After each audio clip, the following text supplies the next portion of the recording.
Hello नमस्कार दोस्तों। मैं अर्पित यादव आप सभी का मैथ्स विद अर्पित यादव पर स्वागत करता हूं। उम्मीद करता हूं आप सभी अच्छे होंगे।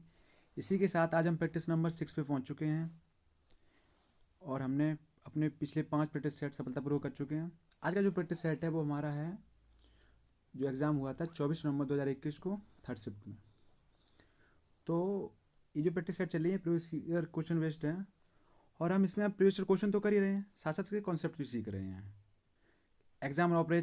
एग्जाम ऑवरेज भी सीख रहे हैं कि कैसे हम एग्जाम में क्वेश्चन करें, क्योंकि एक होता है क्वेश्चन सीखना अलग बात होती है, लेकिन एग्जाम में कैसे कर रहे हैं वो डिफरेंट होता है। क्योंकि सीखते टाइम तो हम काफ़ी टाइम भी दे दें कि एक क्वेश्चन करने के लिए 2 से 3 मिनट दे दिए, लेकिन हमें एग्जाम में कम समय में करने होते हैं क्वेश्चन। तो ये 40 क्वेश्चन ही नहीं बल्कि 40 कॉन्सेप्ट हो गए एक तरीके के। और ये जो प्रैक्टिस सेट है इसकी इंपॉर्टेंस क्या क्या है आपके लिए। एक तो इससे हमें पता लगता है कि हमें कितना आ रहा है, क्योंकि हम प्रीवियस ईयर क्वेश्चन जब लगाते हैं तो हमें पता लगना चाहिए कि हमारे क्वेश्चन बन भी रहे हैं या नहीं बन रहे। जैसा हमने पढ़ रखा है उस टाइप के अगर मैं क्वेश्चन लगा रहा हूँ तो क्वेश्चन हमारे बन रहे हैं या नहीं बन रहे।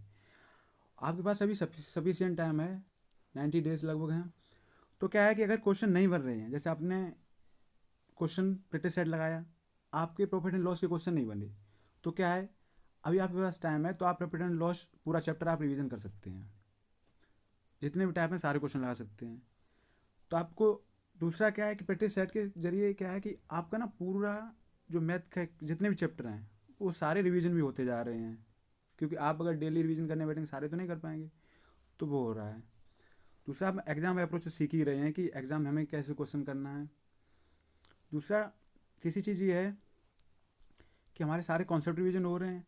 अगर अभी आपको इस टाइम अगर आपको ये लगे कि मुझे पूरा मैथ ही नहीं आ रहा, सारे चैप्टर इधर उधर हो रखे हैं, तो अभी आपके पास इतना टाइम है कि आप पूरा मैथ भी रिवीजन कर सकते हैं, अभी दोबारा से पढ़ सकते हैं। बट वही है कि 5 दिन बचे या 10 दिन बचे तब आप PYQ लगा रहे हैं तो फिर कोई मतलब नहीं बनता है, क्योंकि तब सिर्फ आप लास्ट के जो 10 दिन होते हैं उसमें सिर्फ आप रिवीजन कर सकते हैं। GS वगैरह है रिवाइज रिवाइज करना है, या हिंदी है उसे रिवाइज करना है, क्योंकि मैथ का मुझे नहीं लगता है कि आप उसमें कुछ नया सीख पाएंगे, क्योंकि उसमें टाइम लगता है। तो चलो बढ़ते हैं क्वेश्चन की तरफ। पहला क्वेश्चन आपका है, ये नंबर दिया गया है, ये पूछा गया है कि 25 से विभाजित किया जाए तो शेषफल क्या बचेगा। तो 25 का डिविजल जो रूल है वो कहता है कि लास्ट के, सबसे बड़ी बात है इसमें दिया गया एक चीज़ देखिए, 125 आप देखते ही आपको समझाना चाहिए, ये जो है ना ये 25 × 5 है। अब इसमें जब 25 का टेबल आ ही रहा है तो ये संख्या जब पूरी पूरी कट जाएगी बचेगा क्या, जीरो। क्योंकि देखो ऐसे समझो, जैसे 125 दिया गया है इंटू 139 या जो भी नंबर दे दिया गया है। अब 125 का अगर मैं 25 × 5 कर लिया, उसके बाद ये है, अगर ये 25 है तो ये कट जाएगा ना, तो ये पूरी संख्या कट गई, डिविजल हो गई। तो हमें जो शेषफल बचेगा वो कितना बचेगा, जीरो। बढ़ते हैं नेक्स्ट क्वेश्चन तरफ। ये 410 का 20%, 520 के 40% से x% कम है, तो x ज्ञात कीजिए। तो कितना दिया गया, 410 का 20%। 20% को डायरेक्ट 1/5 भी लिख सकते थे, तो डायरेक्ट 1/5 ही हो जाता है ऐसे, ठीक है। ऐसे ही 520 का कितना है, 40%। 40% की फ्रैक्शन कितनी होती है, 2/5। तो काटा हमने, क्या हुआ, 5/40, 5×2 = 20, तो ये हो गया 82। ये कितना हो गया, 5 × 5, 5×2 = 10, 5 × 5 0, 5×20, तो हो गया ये 208। तो हमसे कह रहा है 510 का 20%, 540 के 40% से x% कम है, ये जो है x% कम है। तो पूछ रहा है x की वैल्यू क्या है। तो जो 82 है ना, 208 से x% कम है, वैसे नंबर में कितना कम है, वो है 8 में से 2 गया 6 बच्चे, 10 में से 8 गया 2 बच्चे, 126। तो हमसे यही पूछा है, एक्स की वैल्यू परसेंटेज में पूछा गया है, तो 126 कम है, तो हमें पूछा कितने % कम है। तो 126 जो कम है कितने में, 208 से, क्योंकि ये तो कह रहा है 40 से 20 से x% कम है, इसी से कम है, तो इसलिए ये नीचे आया इंटू 100। काट लेंगे हम, 4 से काटा, 4×5 = 20, 4×2 = 8, तो ये हो गया 25। 2 से काटा कितना होता है, 26, तो ये कितना हो गया, 2×6 = 12, 2×3 = 6, तो ये कितना हो गया, 25×3 = 75, कि 5 हाथ से लगी 7, 25 छक्का 150 और 7 हो गया कितना 157, कितना हो गया डिवाइड बाई 26, 26 से काटा 20 पंजे 100 पिछंगा 120, तो ये लगभग अप्रोक्स 25 छक्का 150, तो लगभग 60% के आसपास आएगा। तो 6.57 एक ही ऑप्शन है, ऑप्शन काफ़ी दूर दूर है इसलिए हमने लगा लिया। बढ़ते नेक्स्ट क्वेश्चन तरफ, ऑप्शन नंबर आपका 4 हो गया। 39 दूरसंचार टावरों की औसत ऊंचाई जो है वो कितनी है 282 मीटर है। यदि पहले 19 दूरसंचार टावरों की ऊंचाई 280 मीटर है तो अंतिम 19 दूरसंचार की टावर की ऊंचाई कितनी है 284 है। तो हमसे पूछा गया 20वां जो संचार है उसकी ऊंचाई कितनी है। देखो टोटल कितने हैं 39, इसकी जो हमें एवरेज दिया गया कितना दिया गया वो दिया गया है 282। वैसे ही हमें 19 का कितना दिया गया, 19 का हमें दिया गया 280 पहले 19 जो हैं फर्स्ट 19 जो हैं, उसके बाद अंतिम जो 19 हैं एंड से जो 19 टावर हैं उसकी ऊंचाई दी गई है, वो कितनी दी गई हमें दी गई है 284। हमसे पूछी है कि 20वें टावर की बताइए। अब देखिए एवरेज अगर 282 है, अगर मैं मान के चल रहा हूँ सारे जो 39 टावर हैं उनकी सबकी ऊंचाई 282 है, तो एवरेज 282 हो गया, ठीक है। लेकिन हमें दिया गया कि जो शुरू के 19 हैं उनकी 280 है, इसका मतलब एक पे कितना कम हो रहा है 2 कम हो रहा है, क्योंकि 282 हम मान के चल रहे हैं और जो है एवरेज। लेकिन एक पे अगर 2 कम हो रहा है तो कितना हो गया 19 कितना कम हुआ, तो हमें पता लगा कि 39 जो है सॉरी 38 यहाँ से कम हो रहा है माइनस का। अगर यहाँ कम है तो कहीं तो जाना होगा तभी तो ये बराबर होगा। तो हमें पता लगा यहाँ पे क्या है, वैसे एवरेज हमारा 282 है, यहाँ पे 284 दी गई, इसका मतलब 2 मीटर ऊंचाई है वो यहाँ पे जाना दी गई है। तो ये प्लस का कितना हो गया 2 गुणा 19, तो ये हो गया 38। तो हमें पता लग रहा है यहाँ जितनी 38 ऊंचाई कम थी, यहाँ पे 282 होने के लिए 2 कम थी एक पे, तो 19 पे 38 हो गई। वैसे यहाँ पे क्या है 19 पे 2 जाने हैं, तो टोटल जो 38 मीटर यहाँ से कम हुई, तो माइनस का 38 और प्लस का 38 ये खत्म हो गई एक दूसरे से। तो 20वें टावर को ना तो मिल रही है ना बच रही, तो एवरेज कितना था 282, इसीलिए 20वें टावर की जो भी ऊंचाई होगी वो कितनी होगी 282 होगी। ये आपका आंसर हो गया। बढ़ते नेक्स्ट क्वेश्चन की तरफ। वह न्यूनतम संख्या ज्ञात कीजिए जिसे 2,26,627 से घटाने पर प्राप्त संख्या 16 से विभाज्य। अच्छा 16 का डिविजिबिलिटी रूल क्या है, 16 का डिविजिबिलिटी रूल ये कहता है हमसे 16 को हम लिख सकते हैं 2 की पावर 4। देखो डिविजिबिलिटी रूल यहाँ से क्या है, देखो सीखो 2 का डिविजिबिलिटी रूल ये है कि जो लास्ट डिजिट है वो 2 से कटना चाहिए। ऐसे 4 का डिविजिबिलिटी रूल है वो कहता है कि लास्ट के 2 डिजिट हैं जो 2 डिजिट वो 4 से कटने चाहिए, जैसे 2 डिजिट हो गए। ऐसे 8 का कहता है कि लास्ट के जो 3 डिजिट हैं वो अगर 8 से डिविजिबल होंगे तो संख्या भी 8 से कट जाएगी।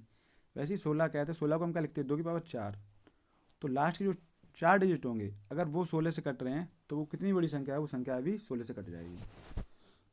तो ये संख्या दी गई है कितनी 2 2 6 6 2 7। तो कह रहा है इसमें क्या घटाने से प्राप्त संख्या 16 से विभाज्य हो जाए। तो हमें देखना है कि लास्ट के 4 डिजिट हैं जो 4 अंक उस पर फोकस करना है कि ये 16 से कट रही नहीं कट रही। तो हमने देखा,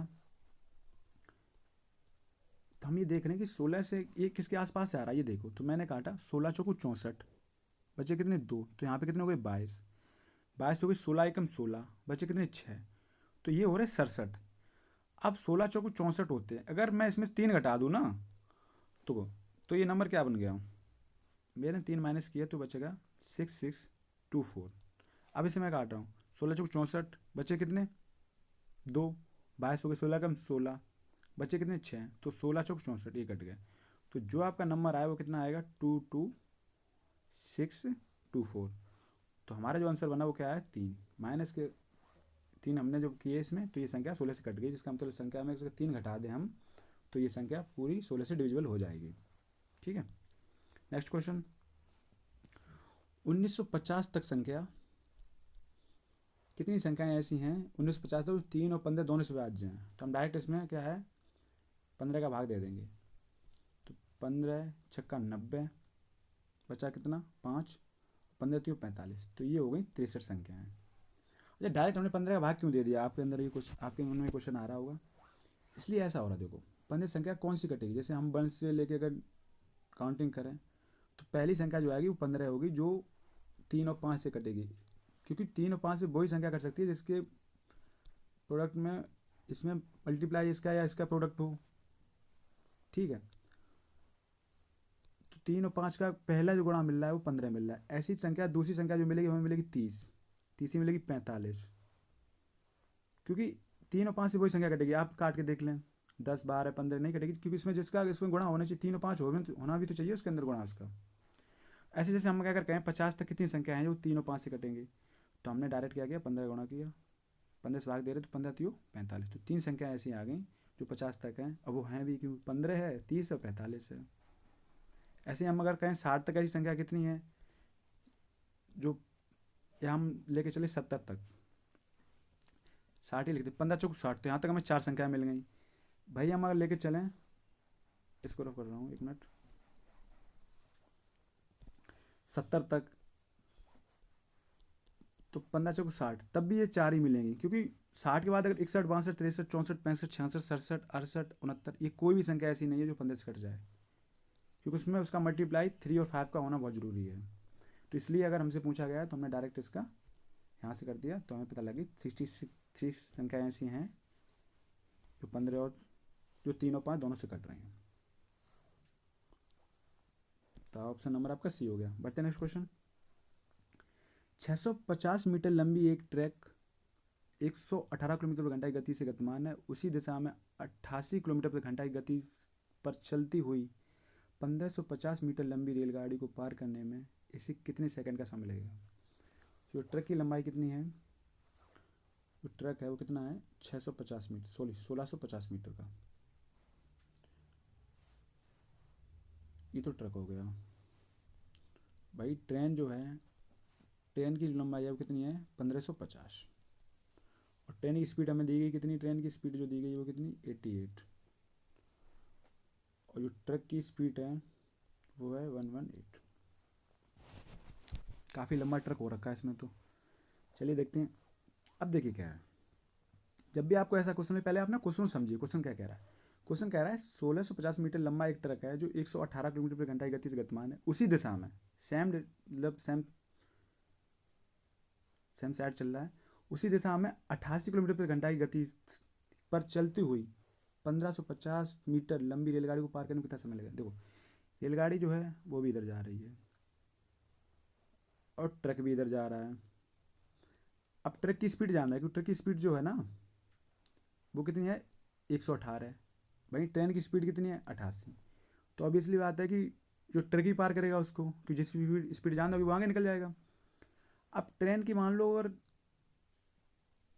ट्रेन की हम जो वो दी गई है कितनी लंबी ट्रेन है 1550 लंबी, भाई ट्रक है वो ट्रक कितना है 1650 मीटर लंबा। अब देखिए जैसे ट्रेन यहाँ है, अब ट्रक आया, ट्रक आके अगर यहाँ आ गया तो ट्रक ने अभी पार तो कर नहीं लिया ट्रेन को। ट्रेन अगर यहाँ है, ये ट्रेन है, अब ट्रक ये आ रहा है, ट्रक ने पार तो नहीं कर लिया, अब जो ट्रक ने सिर्फ छुआ है पीछे पीछे वाला डब्बा, और ना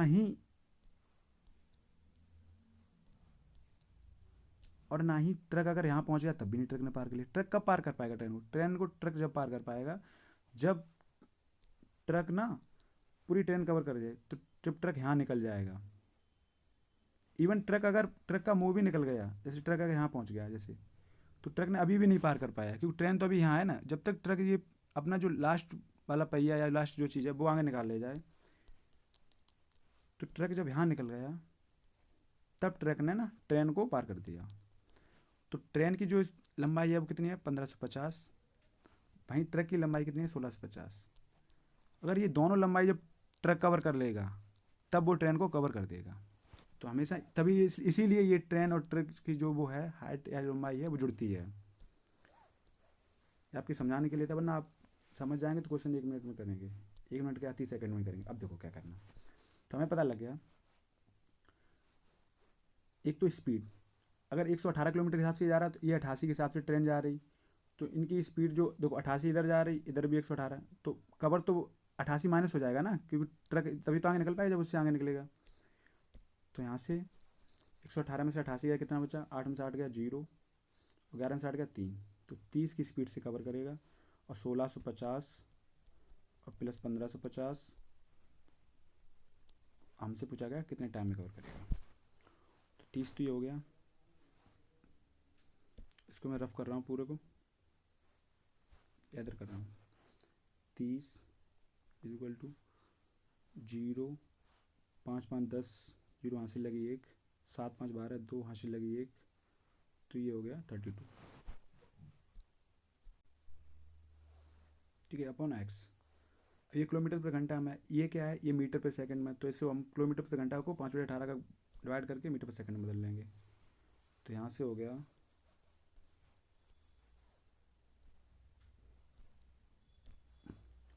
अगर मैं 30 इंटू 5/18 इंटू 3200/x, तो 56 30 छत्तियाँ 18, उसके बाद 5 से काटा मैंने, 25 25 से काटा, 25 चौको 100, तो ये आ गया 4 गुणा 32 इंटू 3 हो गया तो 12 हो गया, इधर जाके 12 गुना, तो x बराबर हो गया 32 गुणा 12, तो 12 दूनी 24, हासिल लगी 2 बातियाँ 36 और 2 38, सॉरी 12 दूनी 24, हासिल लगी 2 बातियाँ 36 2 38, तो ये आपका आ गया 384 सेकेंड टाइम लगेगा जो उसे इसमें वो कवर कर लेगी। बढ़ते नेक्स्ट क्वेश्चन तरफ। ब्याज की गणना वार्षिक तथा अर्धवार्षिक चक्रवृद्धि आधार पर करते हुए प्रति वर्ष 6% ब्याज दर पर 1 वर्ष के लिए 25,000 रुपये पर अर्जित चक्रवृद्धि ब्याज जो के बीच का अंतर कितना होगा। हमसे कह रहा है, दो कंडीशन दे रहा है, एक क्या है कि वो वार्षिक ब्याज ले रहा है, ईयर के हिसाब से ले रहा है 6%। भाई हमसे कह रहा है अगर अर्धवार्षिक ले 6 महीने में लेगा। इस केस में ये होता है कि अगर 6% वार्षिक है, अगर अर्धवार्षिक ले रहा है तो क्या लेगा, 3% लेगा, आधी टाइम दुगना हो जाता है, मतलब 2 बार हो जाएगा, मतलब 6 महीने के ले रहा, लेकिन दर इसकी आधी हो जाती है, 3% हो गई। तो हमसे पूछ रहा है कि चक्रवृद्धि ब्याजों के बीच अंतर क्या है। तो अगर 6% के साथ लिया तो एक बार आ जाएगा, तो क्या आ गया 25,000 पे डायरेक्ट 6%, हमने ब्याज निकाल लिया, कितना आ गया, तो वो आ गया 25 चक्का 150, 1500। भाई इस कंडीशन में क्या है, पहले 3% लेगा, तो 25,000 पे 3% लिया इसने, 6% अगर 1500 आ गया तो 3% के हिसाब से आ गया, कितना आ गया 750। दूसरी ईयर क्या होगा, सॉरी अगले 6 महीने में भी 3% पे लेगा, तो क्या होगा, इसे फिर 750 मिल गया। लेकिन होता क्या है, अब की बार ऐसे ना चक्रवृद्धि ब्याज में क्या है कि ब्याज पे भी ब्याज मिलेगा, तो ये 750 पे भी इसे 3% मिलेगा। तो जब ये 750 पे से 3% मिलेगा बटे 100, 0 से 0 खत्म, 5 दूनी 10 और 15 अपना 75, तो ये आ गया कितना, 15 45/2, तो ये हो गया 22.5 रुपये। अब क्या है, हमसे पूछा गया कि दोनों ब्याजों के बीच अंतर क्या है अगर पर ईयर और जो अर्धवार्षिक रूप से लिया गया। तो देखो यहाँ पे कितना मिला था हमें, यहाँ मिला 1500, यहाँ कितना हो गया 750 ये और 750 ये, तो ये हो गया 1500।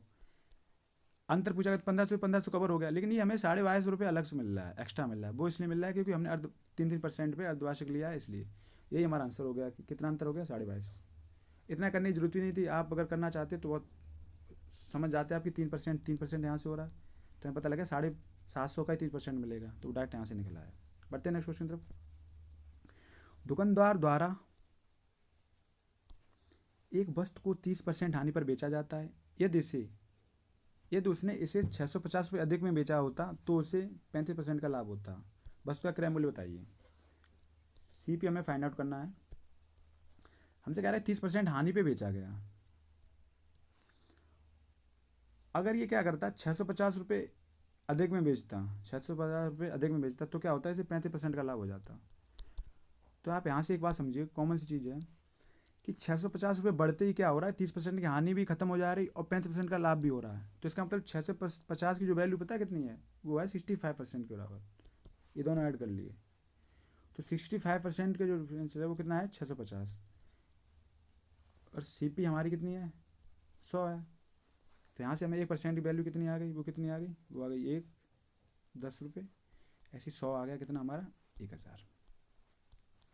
ये आपका आंसर हो गया। क्योंकि माइनस का 30% जो था वो हमारा प्लस के 30% में कवर हो गया। अगर 650 रुपये हमने बढ़ा दिया, इसका मतलब है 650 की जो वैल्यू है वो 65% के बराबर है। तो 100% कितना हो गया, वो 1000 रुपये हो गया। ये हमसे पूछा गया कि वस्तु का क्रय मूल्य कितना है, वो 1000 रुपये है। बढ़ते नेक्स्ट क्वेश्चन। पाइप ए एक टंकी को 792 मिनट में भर सकता है और पाइप बी उसी टंकी को 990 मिनट में खाली कर सकता है। ये दोनों पाइपों को एक साथ खोल दिया जाए तो खाली टंकी को भरने में कितने घंटे लगेंगे। ए क्या करता है, ए भरता है 792 मिनट में, वहीं बी खाली करने वाला है जो कर देता है 990 मिनट में। यहाँ से इनका हम एलसीएम ले रहे हैं, कितना हो गया 792 प्लस 990। 11 से काटा मैंने, 11 से 77, 11 दूनी 22, 11 99, 3 90। 9 से काटा, 9 अट्ठे 72, 9 दाई 90। उसके बाद 2 से काटा मैंने, कितना 2 चौक 8, तो 5 10। अब देखो ये तो एलसीएम आ गया। एलसीएम कितना आ गया हमारा 5 चौक 20, 20 दूनी 40, 4 36, 360 इंटू 11। ये हो गया। एफिशिएंसी पे कैसे पता लगी, देखो 792 कैसे बन रहा है। 792 जो है, ये 792 की लाइन है, इसमें ये 4 है, इसमें 5 है। तो इसका मतलब जो हमने एलसीएम लिया है ये 4 5 ही एक्स्ट्रा है, बाकी तो कॉमन ही है। तो यहाँ से हमें पता लग गया जो ए की एफिशिएंसी है वो कितनी है 5 है और बी की कितनी है 4। ये क्रॉस आएगी हमेशा। तो ए की 5 मिल गई और बी की 4। इससे भी अंदाजा ला सकते हैं, क्योंकि अगर 792 यहाँ दिन कम लग रहे हैं काम करने में तो इसका मतलब है कार्य क्षमता उसकी ज़्यादा होगी। जहाँ दिन ज़्यादा लग रहे हैं इसका मतलब काम कम कर रहा है एक दिन में। ठीक है, तो हमें पता लग गया एक दिन में 5 काम कर रहा है, बी कर रहा है 4। हमसे पूछा गया हमसे पूछा है खाली टंकी को भरने में कितने घंटे लगेंगे। पानी हमारा 5 जा रहा है, 1 मिनट में पानी 5 जा रहा है और निकल कितना आ रहा है 4। तो हमें पूछा गया है टोटल इसकी धारता जो है इतनी है, 5 में से अगर 4 गया तो 1, तो टोटल टाइम इतना लगेगा। लेकिन ये क्या है, ये जो टाइम आया ये मिनट में दिया गया, लेकिन हमें घंटे निकालने के लिए क्या है कि हम 60 का भाग कर दिया। तो 0 से 0 खत्म, 6 36। तो हमें पता लग गया 66 घंटे जो टोटल टाइम लगेगा काम करने में, इसे टंकी भरने में। तो ऑप्शन नंबर 4। Next question. प्रतिवर्ष साधारण ब्याज की दर पर 47,500 रुपये का मूलधन 17 वर्षों में 1,53,425 रुपये का ब्याज अर्जित करेगा। तो हमसे पूछा कि दर क्या है, ब्याज कितना मिला। जो फॉर्मूला क्या हमारा है, interest is equal to PRT/100। Simple interest में अगर किसी को भी दिक्कत आ रही है तो कॉन्सेप्ट ऑफ द डे में हमने एक क्लास ले रखी है, आप वो देख लेंगे तो आपका कोई डाउट नहीं रहेगा। तो हमें ब्याज कितना मिल रहा है, ब्याज हमें मिल रहा है 1,53,425। मूलधन कितना हमें दिया गया 47,500। पी है प्रिंसिपल जैसे बोलते हैं, वो कितना है 47,500। हमसे दर पूछी है किस दर पर, तो हमें आर पूछा गया है। टाइम दिया गया, टाइम कितना दिया गया, हमें दिया गया 17 वर्षों में, तो टाइम है 17 बटे 100। तो यहाँ से आर निकालना, 2 0 से 2 0 खत्म, 17 से काटा मैंने, 17 निम्मा 153। ठीक है, 4 से कटेंगे, 17 दूनी 0, 17 दूनी 34, बचा कितना 8, 17 अपना 85। उसके बाद 5 से काटा मैंने, 5 निम 45, बचा कितना 2, 55 25। तो 5 एकम 5, 4 55 40, 0 55 25। 5 से फिर काटा, कितना बचा 19। तो 5 3 15, बचा कितना 3, 5 छक्का 30, 5 एकम 5। 19 से काटेंगे, 19 का ही स्क्वायर होता है, तो 19 निम 19 19 होते 361। तो यहाँ से हमारा जो आर निकल आएगा कितना आ गया 19। यही हमसे पूछा गया था कि दर कितनी है, वो है 19%। Next question. एक व्यापारी 140 रुपये प्रति किलोग्राम के हिसाब से 235 किलोग्राम चावल को 140 रुपये प्रति किलोग्राम की दर से एक अन्य किस्म को 245 किलोग्राम चावल के साथ मिलाता है और मिश्रण को 168 रुपये प्रति किलोग्राम की दर से बेचता है। उसका लाभ प्रतिशत ज्ञात कीजिए। तो देखते हैं क्या कर रहा है व्यापारी। एक तो पहले क्या 140 रुपये प्रति किलोग्राम की दर से इसने चावल खरीदा, कितना है वो है 235 किलोग्राम। वहीं दूसरी किस्म भी इसकी क्या है, 140 हिसाब से ही खरीद रहा है, तो वो कितना हो गया, 245 किलोग्राम। अब देखिए एक तरीका हमारे पास है कि हम इनका मल्टीप्लाई करूँ दोनों का, फिर रुपए निकालूँ कितने रुपया हो गया, फिर हम क्या करूँ, टोटल टोटल जो हो गया हमारे पास वेट कितना हो गया, वो हो गया 235 और 200 345 किलोग्राम कितना हो गया, सॉरी 235 ही है ना यहाँ पे, तो ये हो गया 480 किलोग्राम। तो हमें पता लगा 480 किलोग्राम है, जिसको वो कितने हिसाब से बेच रहा है, 168 हिसाब से। तो यहाँ से हम एक अमाउंट निकाल लें, यहाँ से फिर हमें पता लगा प्रॉफिट कितना है, उतना प्रॉफिट परसेंटेज निकालें, लेकिन हमें ऐसे नहीं करना है।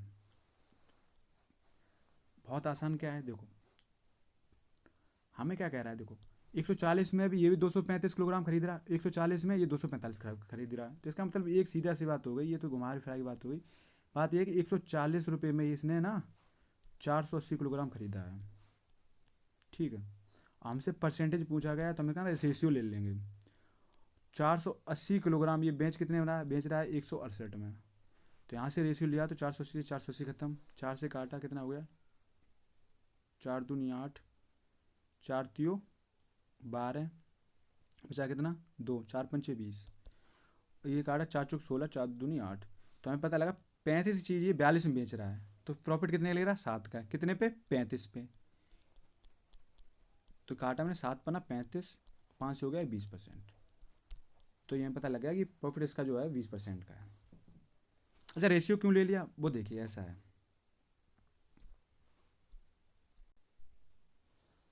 जैसे मैंने ले लिया 40 की चीज़ 60 में बेच रहा है, तो प्रॉफिट कितना है, अगर मैं यहाँ से रेशियो ले लूँ तो रेशियो कितना हो गया, 10 से काटा कितना हो, 4 और 6, और काट लिया तो कितना बचा, 2 3।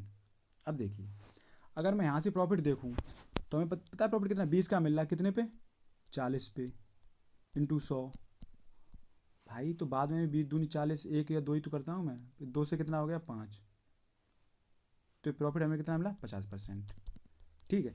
अगर ऐसे इसका देखूँ मैं तो क्या है, 2 का प्रॉफिट मिल रहा है कितने पे, 4 पे, इंटू 100, तो 2 से फिर मैंने काटा 2 बार, और 2 से कितना हो गया, 50%।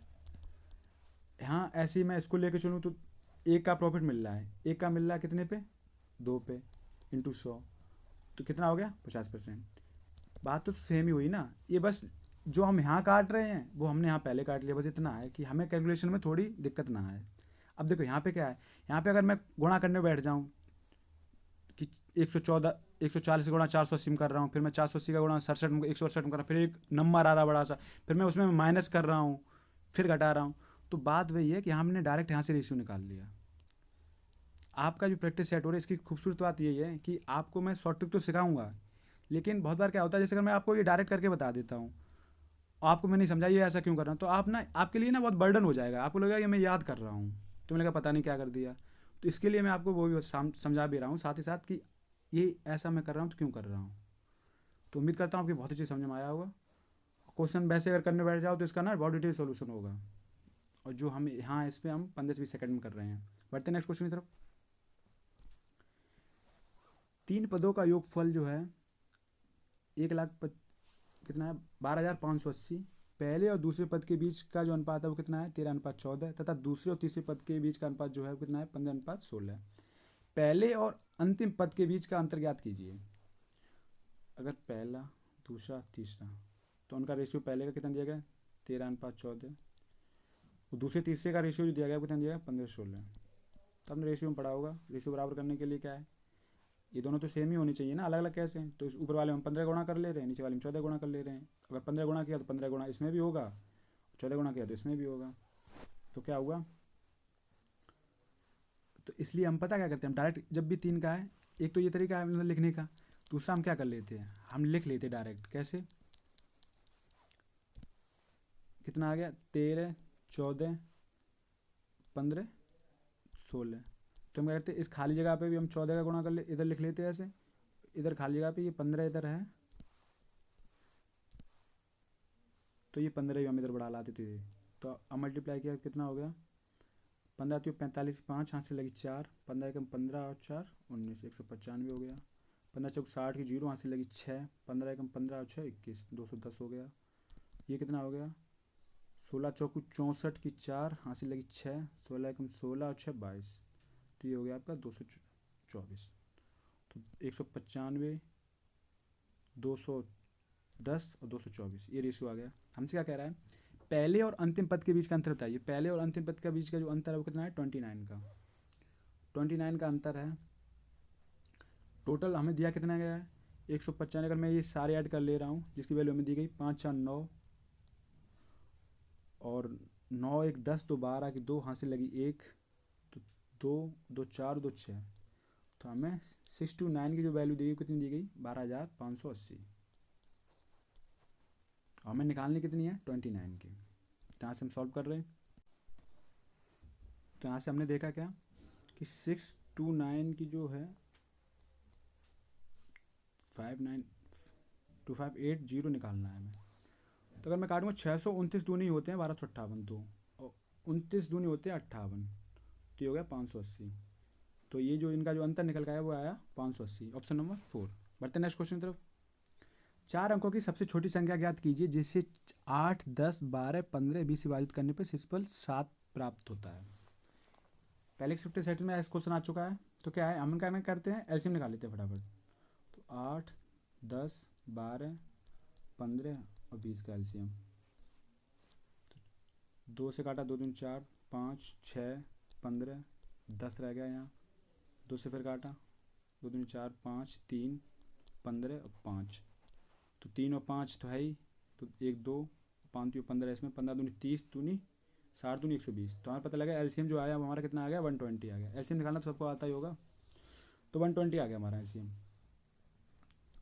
तो हमसे क्या करें, 4 अंकों की सबसे छोटी संख्या ज्ञात कीजिए। देखो 4 अंकों की सबसे छोटी संख्या जो होती है वो क्या होती है, 1000 होती है। लेकिन हमसे कह रहा है कि वो संख्या ना इनसे विभाजित भी होनी चाहिए, और अगर उसमें शेषफल 7 बजे, तो इनसे विभाजित होने वाली संख्या अगर एलसीएम हमारा 120 आया है, तो 4 अंकों की आसपास संख्या ऐसी कौन सी है जो इसके गुणनफल में आ रही हो, तो वो अगर मैं लेके चलूँ तो वो है 12 नंबर 108। तो 12 नंबर 108 है, वो है 1000 ऐसी संख्या ऐसी है जो 8 से भी कटेगी, 10 से भी कटेगी, 12 से भी कटेगी, 15 से भी कटेगी, 20 से भी कटेगी। क्योंकि एलसीएम का मतलब होता है कि वो गुणज होता है, कटना तो कटेगी। तो देखो 12 दूनी 24, 240 भी ऐसी संख्या है, 120 भी ऐसी संख्या है जो इन सबसे कटेगी। लेकिन बात है कि 3 अंकों की संख्या है भैया। अगर मैं 12 8 96 कर रहा हूँ तो वो 960 हो रही, तो ये भी 3 अंकों की हो रही। पहली संख्या ऐसी जो है सबसे छोटी संख्या है जो 4 अंकों की भी हो रही है और इनसे कट भी रही है। लेकिन हमसे ये कह रहा है कटे तो ठीक है, लेकिन शेषफल भी 7 प्राप्त हो, इनसे विभाजित करने पर शेषफल 7 प्राप्त हो। ये तो वो संख्याएं जो कट रही हैं ऐसी सीधी, लेकिन 7 प्राप्त करने के लिए क्या है, इसमें 7 8 कर दे रहा हूँ, तो वो संख्या आ गई हमारी 1087। 1027 ऐसी संख्या है जो 8 10 12 15 20 से विभाजित भी करेंगे, विभाजित करने पर शेषफल हमेशा 7 छोड़ेगी। तो ऑप्शन नंबर आपका ए। लेकिन 1000 ऐसी संख्या है जो इनसे पूरी पूरी विभाजित होगी, इसलिए हमने इसमें ऐड कर दिया 7। तो अब इनमें सबसे 7 निकलता चला आएगा। बढ़ते नेक्स्ट क्वेश्चन तरफ। ये नंबर दिया गया हमें, आसान सा क्वेश्चन है। देखिए 10 24 किसका वर्गमूल होता है, ये होता है 3.2 का।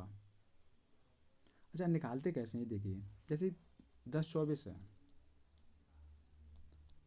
अब देखो 4 किसके पीछे आता है, हम दो संख्या लेके चलते हैं। 4 किसके पीछे आता है, 4 स्क्वायर करने या तो 2 के पीछे आता है या 8 के पीछे आता है। 8 64 होते हैं और 2 दूनी 4 होते हैं।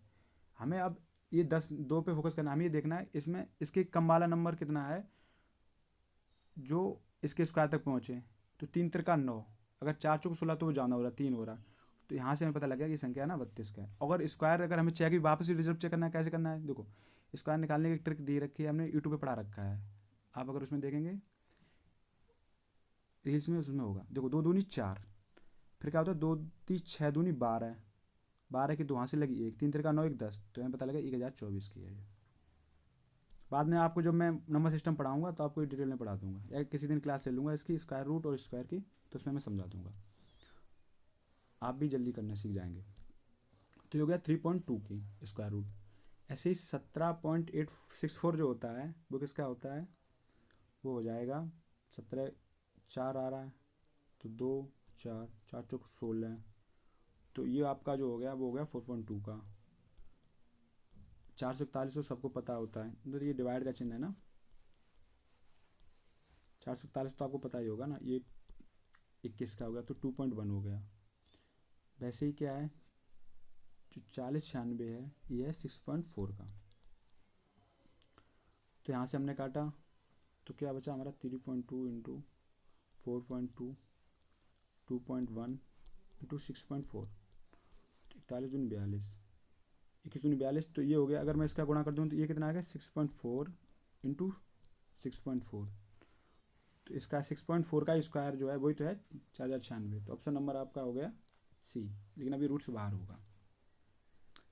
और ये पॉइंट एक क्या है, देखो जब भी स्क्वायर होगा, अगर 0.1 है इसका स्क्वायर होगा तो 0.2 के बाद लगेगा। कैसे, देखो अगर मैं 0.6 का इंटू 0.6 कर रहा हूँ तो ये कितना हो गया 36, लेकिन 1 दशमलव 2 दशमलव तो ये कितना हो गया 2 दशमलव हो गया। ऐसे ही बढ़ जाता है कि जब इसका स्क्वायर रूट करेंगे तो ये सिंगल दशमलव में आएगा। तो इसलिए पॉइंट जो आ रहा है 1 1 दशमलव के बाद आ रहा है।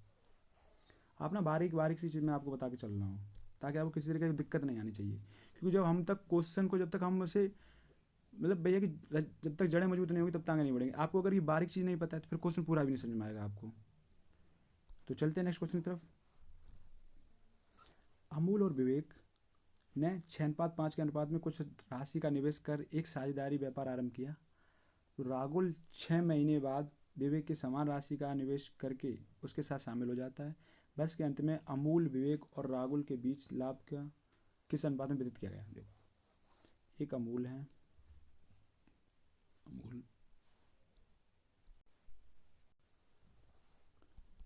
दूसरे हैं विवेक, तीसरा बंदा हुआ है राहुल। तो क्या है, अमूल और विवेक ने शुरू में ही 6:5 के अनुपात में पैसा अपना लगा दिया। लेकिन क्या हो रहा है, राहुल जो है 6 महीने बाद विवेक की समान राशि, विवेक के कितना किया 5 यूनिट किया, तो विवेक की समान राशि निवेश करके साथ शामिल हो जाता है। वर्ष के अंत में अमूल, विवेक, तो 6 महीने इनका तो क्या है, इनका तो पैसा जो लगा है ये 12 महीने के लिए लगा है, क्योंकि एक वर्ष का पूछा ना, एक वर्ष के अंत में।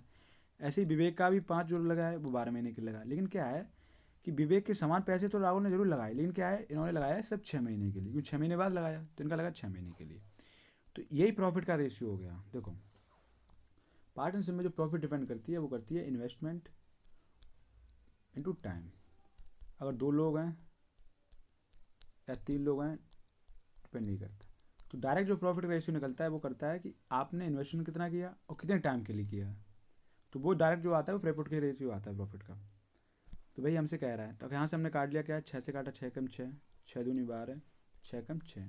तो हमें पता लग गया 12, यहाँ से कितना अच्छा 12, ये 5 दूनी 10 और 6 कम 6। तो हमसे पूछा प्रॉफिट किस अनुपात में बचेगा, वही बचेगा 12 10 6 में। तो ऑप्शन नंबर, सॉरी इसने ना 5 किया है 6 के लिए, 6 महीने के लिए, तो ये 5 बचा। ये हल्की सी मिस्टेक हो रही थी हमसे। तो ये है इसने, क्योंकि विवेक के समान किया, अमूल के समान थोड़ा ना किया, तो 5 किया 6 महीने के लिए, तो ये हो गया 5। तो 12 10 5, ऑप्शन नंबर ए। बढ़ते नेक्स्ट क्वेश्चन की तरफ। हमारा क्वेश्चन दिया है, क्वेश्चन ये कह रहा है हमसे 140 रूट के अंदर है -x, ये रूट है, क्या कह रहा है 13 रूट के अंदर 144, ये हमें सॉल्व करने के लिए बोल रहा है।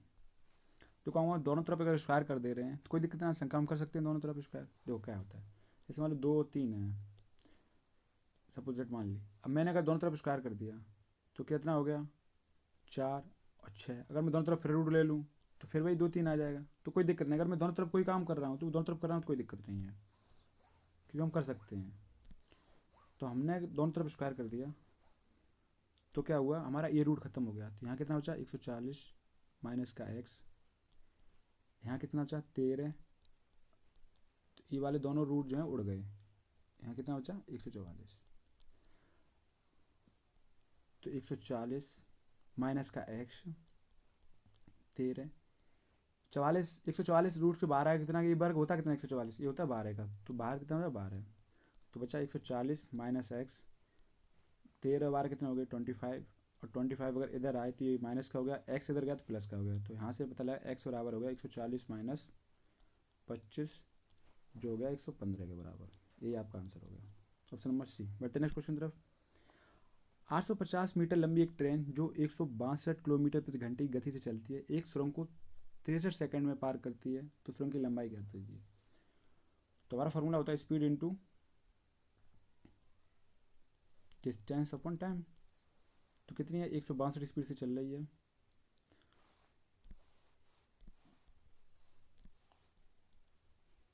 इसकी लंबाई कितनी है, 850 ट्रेन की। सुरंग को पार करने के लिए क्या है, इस सुरंग की भी, सुरंग को पार तभी तक जैसे मान लो ये सुरंग है।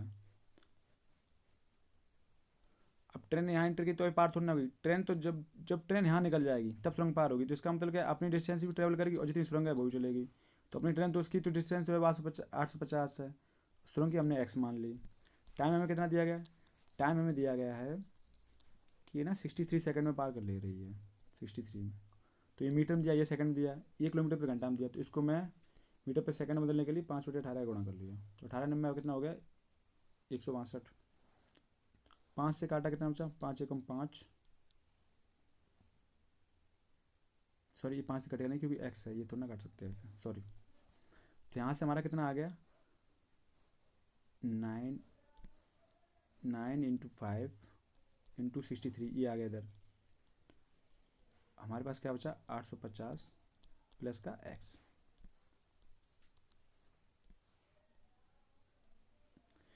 अब यहाँ से हमने सॉल्व कर रहे हैं, तो हम पहले ना 5 का गुणा कर ले रहे, 5 तो 15 की 5 हाथ से लगी 1, 5 का 30 और 1 31। 9 का गुणा किया कितना बचा, 9×45।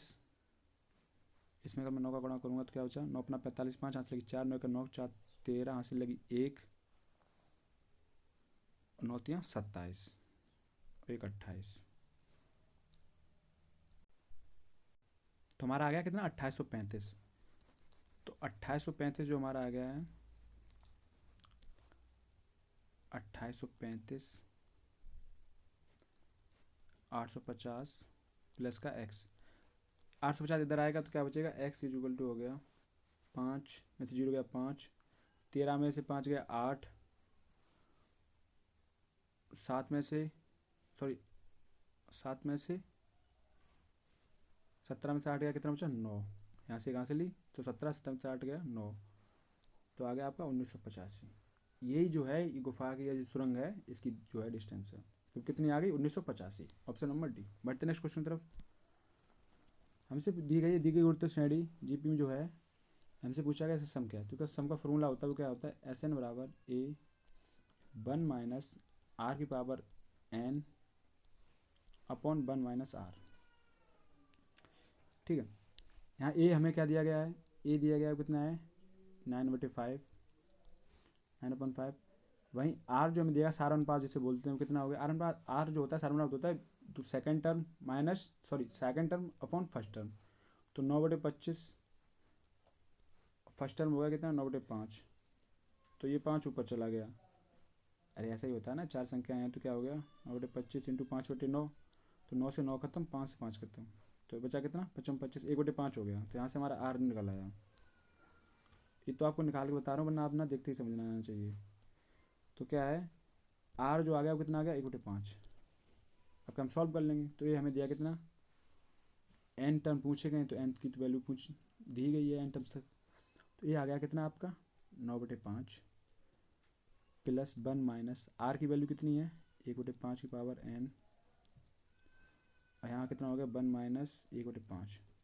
अब देखिए यहाँ पे कितना होगा, 9/5 तो है ही, लेकिन 5 × 5 4/5 ऊपर जाएगा, तो 5 से 5 कट जाएगा, बचा गया 9/4, और 1 - 1/5 पावर n, ये आ गया। यही आपका आंसर आ गया, ऑप्शन नंबर ए।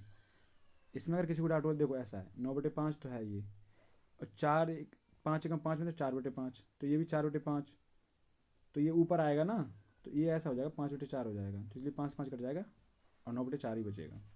तो ये आपका आंसर हो गया। अगर जीपी में किसी को भी दिक्कत आ रही है तो जीपी की क्लास एक डिटेल में पढ़ा रखा है, आप एक क्लास ले लें, आपका जीपी खत्म हो जाएगा। और बहुत डिटेल में, बहुत आसान तरीके से समझा रखा है उसमें, कोई किताबी लैंग्वेज या वो कोई यूज नहीं की है। चलते हैं नेक्स्ट क्वेश्चन की तरफ। ए किसी कार्य को 118 दिनों में कर सकता है, बी उसी कार्य को 177 दिनों में कर सकता है। एक साथ कार्य करते हुए वे किसी उसी कार्य को कितने दिनों में करेंगे। देखो ए करते हैं 118 दिन में, वहीं बी करता है कितने में, 177 दिनों में।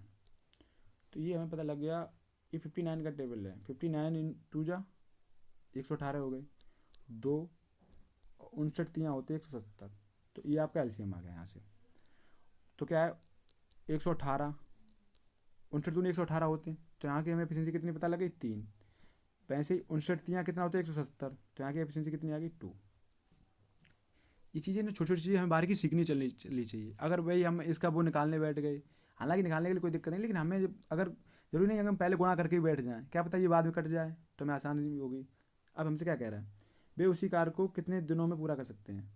हमें पता लगा एक एक दिन में 3 काम कर रहा है, और बी कर रहा है कितना काम कर रहा है 2, तो ये टोटल काम कितना कर रहे हैं 5। एक दिन में कितना काम कर रहे हैं 5, टोटल काम कितना हुआ अगर मैं लेके चल रहा हूँ 29 दूनी 118, 118 गुणा 3 क्या होती है 8, 24 की 4 हासिल लगी 2, 3 एकम 3 और 2 6, 3 एकम 3, 64 काम है।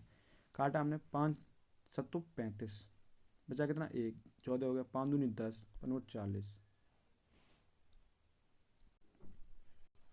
एक 8 24 2, 3 एकम 3 2 5। ये पहली बात ये इतना होगा, ये जो होने वाला है ये 354 है, क्योंकि 118 गुणा 3 तो 3 8 24 की 4 हासिल लगी 2, 3 एकम 3 2 5 और 3 एकम 3, तो ये हो गया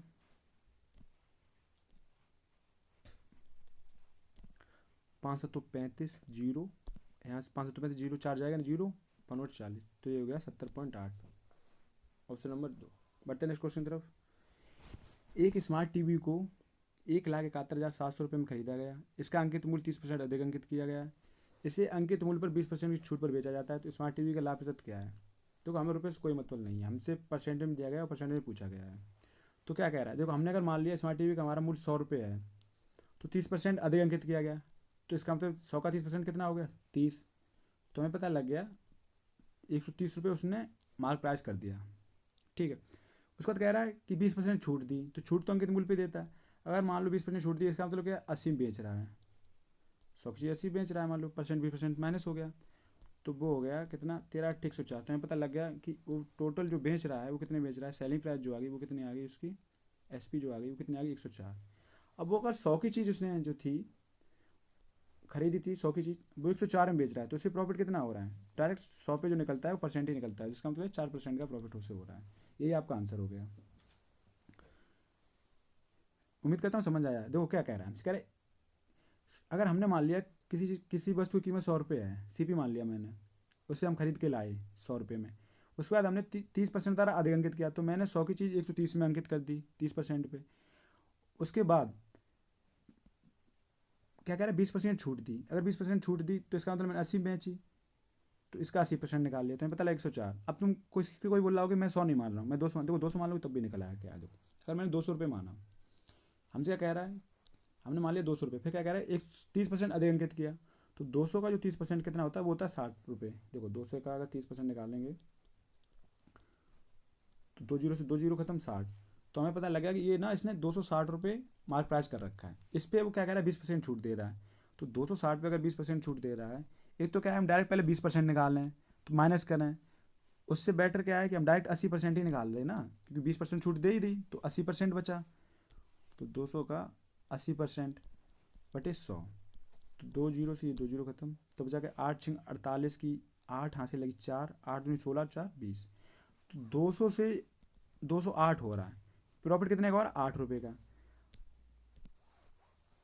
अगर प्रॉफिट 8 रुपये का हो रहा है, लेकिन वो कितने पे रहा 200 रुपये पे, वहाँ पे जो प्रॉफिट हो रहा था 4 रुपये का, लेकिन वो 100 पे रहा था, इंटू 100। अगर मैं यहाँ से काटूंगा तो 2 चौकू 8 और 2 से 100, तो बात तो ये आ गई कि प्रॉफिट जो हो रहा है 4 पे 100 पे, 100 से 100 खत्म, तो 4%।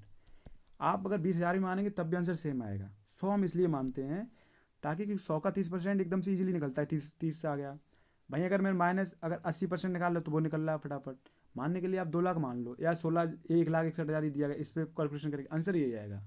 तो ये हमें ध्यान रखना है कि जहाँ हमें परसेंटेज पूछा गया है तो वहाँ नंबर का कोई मतलब नहीं है, कि जो परसेंटेज में दी गई चीज़ें हैं और परसेंटेज में पूछी गई तो हम परसेंटेज में निकाल देंगे। हाँ यही अगर हमें रुपये में पूछा गया होता तो हमें निकालना पड़ता है इसका। ठीक है, परसेंटेज हमेशा सेम निकलेगा। तो ये हमेशा से छोटी छोटी चीज़ें हमेशा दिमाग में रख के चलें। बढ़ते नेक्स्ट क्वेश्चन की तरफ।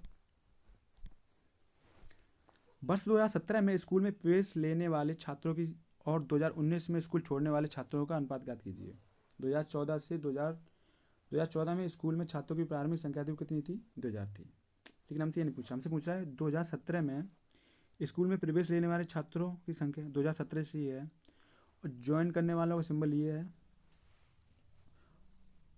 और लेफ्ट जो स्कूल ने छोड़ के गए।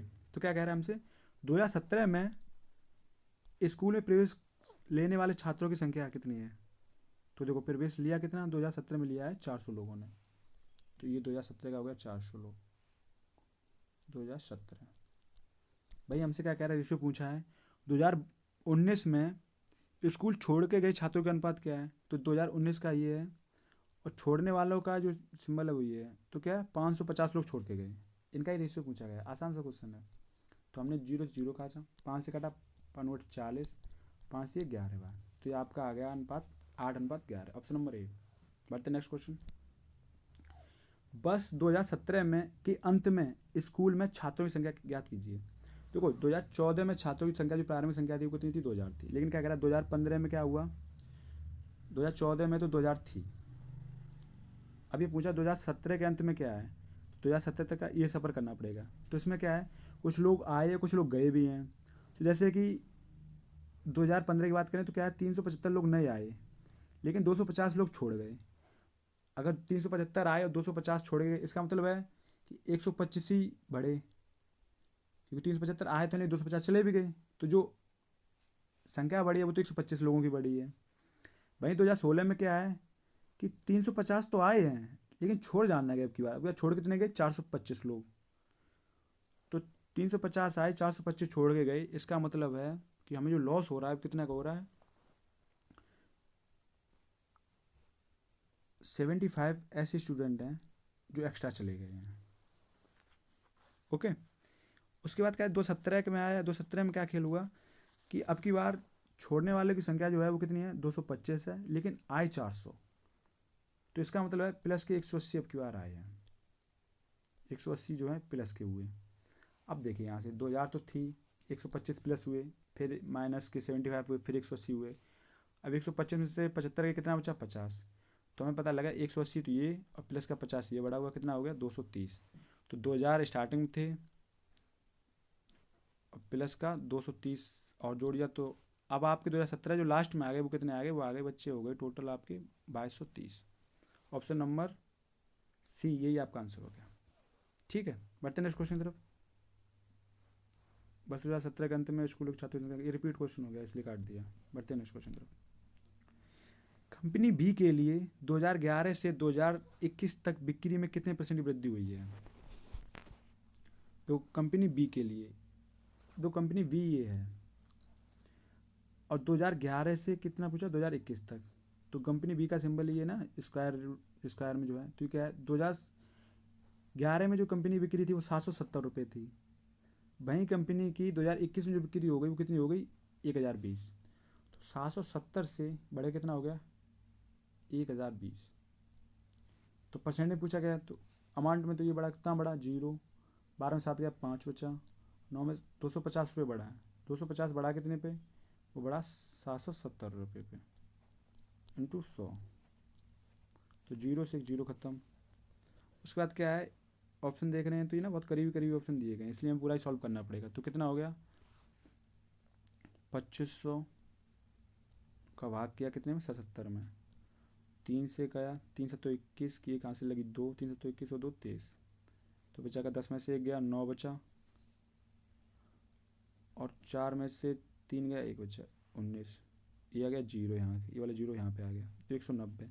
190 को अगर 70 में मैं करूँगा तो 3 बार तो नहीं जाएगा, क्योंकि 231 होता है, तो 2 बार रह जाएगा, तो ये आपका आ गया 32 पॉइंट समथिंग, तो वो आ गया 32.46। ठीक है, बढ़ते हैं नेक्स्ट क्वेश्चन की तरफ।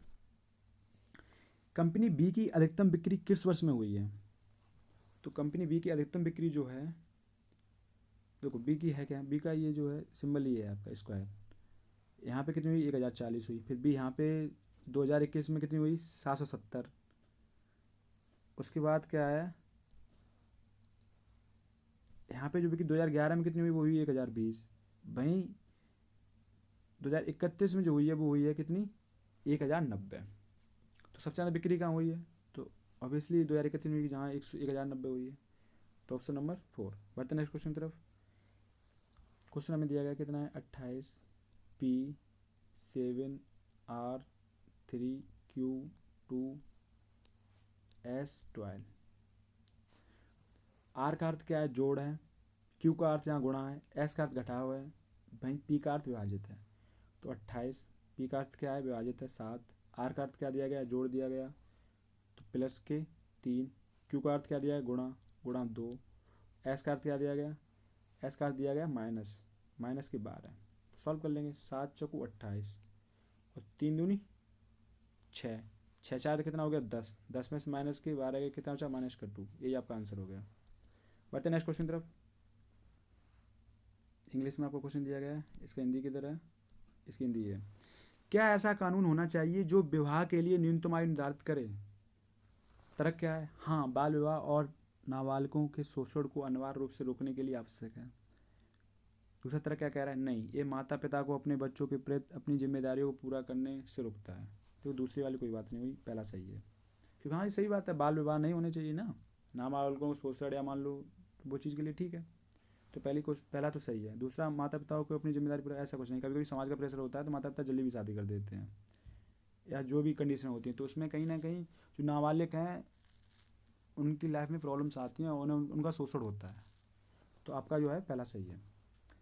ये क्वेश्चन क्या है, ये कह रहा है कि वर्ष 1833 का कैलेंडर वर्ष किस वर्ष के समान होगा? देखो इसमें 3 चीज़ें याद रखने वाली हैं। क्या है, तो लीप ईयर होती है, उसका कैलेंडर जो रिपीट होता है वो होता है 28 साल बाद। उसके बाद लीप ईयर की जो नेक्स्ट ईयर होती है, अगर लीप ईयर में हम +1 कर दूं तो उसका जो कैलेंडर होता है वो होता है 6 ईयर बाद रिपीट हो जाता है। ठीक है, उसी प्रकार जो अब बची क्या, लीप ईयर में 2 जोड़ दें या 3 जोड़ दें, अगर 4 जोड़ देंगे तो फिर लीप ईयर हो ही जाएगी वो खुद ही। इन दोनों कंडीशन में होता है कि ये 11 साल में रिपीट होते हैं। अब हमें ये चेक करना है, देखो ये लीप ईयर तो नहीं है कि 33 तो नहीं 4 से डिवाइड होगा, लेकिन हमें चेक करना है कि लीप ईयर के नेक्स्ट ईयर तो नहीं है। तो हमने देखा क्या है कि अगर 432 होता है, 4 का क्या है, डिविजिबिलिटी रूल है कि लास्ट के 2 कटने चाहिए, तो 4 32 ये कट रहा है, तो ये लीप ईयर की नेक्स्ट ईयर है जो, तो इसमें अगर मैं 6 ऐड कर दूंगा तो जो कैलेंडर आएगा वो इसके समान होगा। तो वो हमने किया 1833 प्लस का 6, तो वो हो गया 1839। तो ऑप्शन नंबर आपका 2 हो गया। नेक्स्ट क्वेश्चन, कथन क्या कहता है, हाई स्कूल के बाद कई छात्र इंजीनियरिंग को अपनी पसंद के पाठ्यक्रम के रूप में वरीयता देते हैं। पहला क्या है, सीखने के लिए सबसे आसान पाठ्यक्रम इंजीनियर है। भाई ये तो ऐसी कोई बात नहीं कही, ये तो बहुत बोकस की बात हो गई। दूसरा क्या कह रहा है, उनके माता पिता ने उन्हें इंजीनियरिंग चुनने के लिए राजी किया है। ये दोनों ना 1 कर रहा है अनुष्ठान, ना 2 कर रहे हैं, तो आपका ऑप्शन नंबर डी हो गया, क्योंकि दोनों इसमें ऐसी कोई बात नहीं कही जो इसमें ये बता रहे हैं। बढ़ते नेक्स्ट क्वेश्चन तरफ।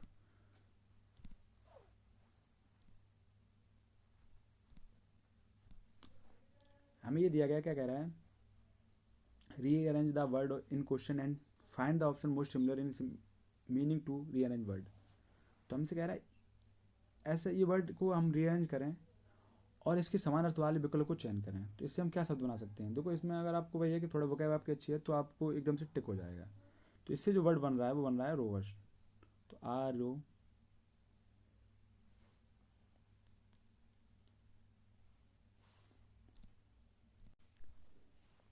ROVUST, तो रोबस्ट। अब कह रहा है कि इसके सिमिलर वर्ड बढ़ाइए। एक तो आपको एक पता है क्या है, इसमें एक ट्रिक और लग सकती है, वो क्या है पता है, देखो अगर मैं यहाँ ऑप्शन चेक करें तो क्या है, फ्रेजाइल, फ्रेजाइल में तो नाजुक, वी के माने में भी कमज़ोर होता है, सॉफ्ट तो आपको पता ही है, सॉफ्ट ही होता है। तो एक ही वर्ड है जो इसका अपोजिट है, बाकी ये सारे सिनोनिम्स हैं। तो ये आप टिक देख के मार सकते हैं, इसमें चांस है 90% आपका सही होने का। तो रोबस्ट में मजबूती होता है, जो पावरफुल और दमदार होता है उसे रोबस्ट बोलते हैं। तो आपका ऑप्शन नंबर ए होगा। बढ़ते नेक्स्ट क्वेश्चन तरफ। जे को 10 लिखा जाता है, अगर मान लो सीरीज जो बन रही है, अगर मानता हूँ एल को 12 है, सी के बाद 3 आया, एम के बाद 13 आया, तो इसके बाद क्या आएगा, देखो जे का जो वो है अल्फ़ाबेट में जो है वो 10 है, ऐसी एल का 12 नंबर है, सी का 3 नंबर है, एम का 13 नंबर है, तो 19 किसका नंबर, 19 है एस का, तो आएगा एस 19। तो आपका आंसर होगा ए। बढ़ते नेक्स्ट क्वेश्चन, सभी गेहूँ भूरे हैं, सभी भूरे चीनी हैं, सभी चीनी सफ़ेद हैं। तो सभी गेहूँ चीनी हैं, ये हो सकता है, सभी गेहूँ चीनी, अगर मैं सभी भूरे ये अगर ऐड हो गए तो सभी गेहूँ चीनी हो सकते हैं, गेहूँ चीनी हो सकते हैं, लेकिन सभी चीनी गेहूँ नहीं हो सकते। तो आपका पहला तो सही है। दूसरा क्या कह रहा है हमसे, दूसरा कथन हमें दे रहा है कि सभी भूरे सफ़ेद हैं, सभी भूरे सफ़ेद हैं, तो अगर मैं इन दोनों को ऐड कर रहा हूँ सभी चीनी हो जाएंगे, तो सभी भूरे सफ़ेद हैं, सही है, ये बात भी सही है, दोनों सही हैं। तो ए अभी दोनों आंसर करते हैं, ऑप्शन नंबर डी आपका जो थर्ड में है ये दिया गया आंसर सही है। बढ़ते नेक्स्ट क्वेश्चन। सभी लाल गुलाबी हैं, कुछ गुलाबी भूरे हैं, कुछ, तो क्या कह रहा है हमारा पहला निष्कर्ष क्या निकाल रहा है, कुछ लाल भूरे हैं, कुछ लाल भूरे हैं, कुछ लाल गुलाबी तो हो सकते हैं लेकिन कुछ लाल भूरे तो नहीं है, पहला गलत हो गया।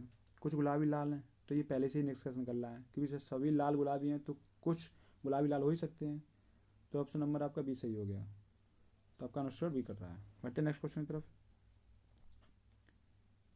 हमें दिया गया है 48। अब यहाँ पे देखो, अगर मैं इक्वल टू में तो 10 आ ही रहा है, हमें 10 बनाने के लिए अगर देखो प्लस हम 52 जोड़ी 52 से तो घटाएंगे, ये नहीं होगा। दूसरा ऑप्शन अगर मैं रखता हूँ 4 दूनी 8, 8 घटा लेंगे तो 40 ही बचा, तो ये भी नहीं हो सकता है। दूसरा इसका इसका गुणा कर देंगे तो ये भी नहीं होगा। लास्ट ऑप्शन जो हमारा होगा 48/4। तो ये सब लिखने की जरूरत नहीं, पहले अगर छोटी संख्या है तो डायरेक्ट गुणा करके भी देख लें। इक्वल टू 10, तो ये हमने काटा क्या हुआ 12, 12 चौक 48 था, -2 बराबर 10, तो हाँ ये सही है, 10 बराबर 10, तो ऑप्शन नंबर डी। बढ़ते नेक्स्ट क्वेश्चन की तरफ।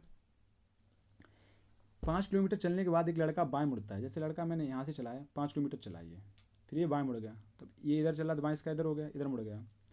फिर 6 किलोमीटर चला, फिर ये दाएं मुड़ गया और 15 किलोमीटर चला। अब हमसे क्या कह रहा है, ये जो अंत में दक्षिण दिशा की ओर सम्मुख है, दक्षिण की, अगर ये साउथ है तो कह रहा है 5 किलोमीटर किधर चला, तो वो भी साथ में चला, कि इधर ही चला था ना, अभी भी इधर ही चल रहा है, तो ये साउथ की तरफ हो रहा है। तो जरूरी नहीं कि चलाने, बस ये ध्यान रखो कि लास्ट में किधर चल रहा है, तो यहाँ भी इधर ही चला, तो ये इसका मतलब है कि अभी लास्ट में अगर इसका इतना मुँह है तो ये भी साथ में ही स्टार्टिंग में चला था। Option number 2। बढ़ते नेक्स्ट क्वेश्चन। उस विलेन का आयतन ज्ञात कीजिए जिसकी त्रिज्या 28 सेंटीमीटर और ऊंचाई 15 सेंटीमीटर है। अच्छा, बेलन का आयतन क्या होता है,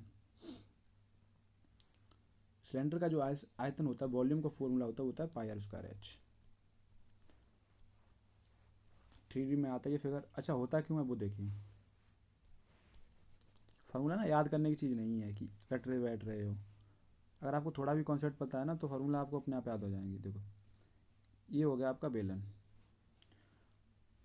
अब आयतन क्या होता है कि इसमें कितनी चीज़ क्या चीज़ बन सकती है, मान लो ये डब्बा ही हो गया एक तरीके का, तो इसमें क्या बन सकता है। अब देखो, तो आयतन डिपेंड क्या करता है, अभी देखो इसका एरिया क्या है, सर्कल का जो एरिया होता है वो कितना होता है πr², और इसमें हमें कोई चीज़ अगर भरनी है तो क्या है, उसकी ऊंचाई तक भरनी है यहाँ तक, तो वो हो गया h। तो अगर मैं इसमें इंटू एच कर दूँ ना, तो यही आपका वॉल्यूम बन जाता है, वो बनता है πr²h। तो हमें निकाल ले रहे कितना है, पाई की वैल्यू कितनी देगी 22/7, त्रिज्या कितनी है 28, स्क्वायर है तो 28 इंटू 28, एच ऊंचाई कितनी देगी 15, तो काटा मैंने कितना 4 से 7 बार, 7 चौक 28, 28 से गुणा कर रहा हूँ तो 28 दूनी 56, 6 यहाँ से लगी 5, 28 दूनी 56 और 5 कितना हो गया 61, तो 616 इंटू, अगर मैं 15 गुणा 4 कर ले रहा हूँ कितना हो रहा है 15 चौक 60, तो कहता हूँ 0 6 36 की 6 यहाँ से लगी 3, 6 कम 6 3 9 6 36, तो आ गया 36,960, ये वॉल्यूम आ गया आपका कितना 36,960, ऑप्शन नंबर बी। ठीक है, नेक्स्ट क्वेश्चन की तरफ। हमें दिया गया है कि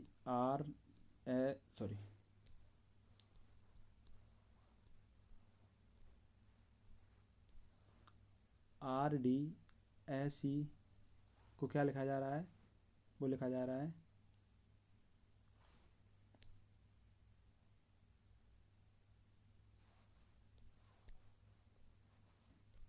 वो लिख रहा है, क्या लिख रहा है MGNH, अरे यार NH लिख रहा है MGNH। वहीं क्या है IKJL को JL को क्या लिखेगा, तो देखो यहाँ क्या कर रहा है, देखो यहाँ क्या कर रहा है, +1 कर रहा है। देखो 18 1 19, आर की वैल्यू होती है 18 होती है भाई, एस की होती है 19 भाई, डी की कितनी है 4 और ई की कितनी है 5, तो ये आपका एक बढ़ गया, 18 1 19, 4 1 5। ऐसे यहाँ पे क्या कर रहा है, देखो 13 1 14, क्योंकि एम की 13 होती है भाई, एन की कितनी है 14, वैसे यहाँ पे 7 और 8, तो ये 7 और 8 हो गई।